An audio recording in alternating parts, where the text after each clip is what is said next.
Concentrated color-correcting drops address the most common skin tone concerns.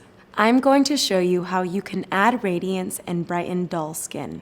For this, I will be using the pink shade of the color drops. When my skin is looking dull or feeling dry to the touch, the pink drops add radiance to my complexion. My skin looks dullest on my cheekbones, bridge of the nose, chin, and forehead. Give the drops a good shake. I'm going to use 2 to 3 drops.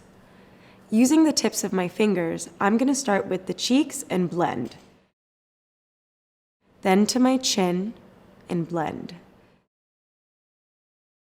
The forehead, and finish with the bridge of my nose.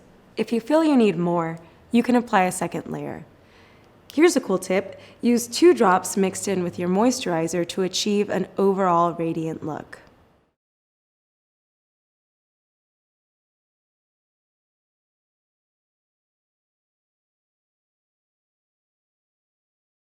Now that I've corrected and neutralized my skin tone, I can move on to my next beauty step.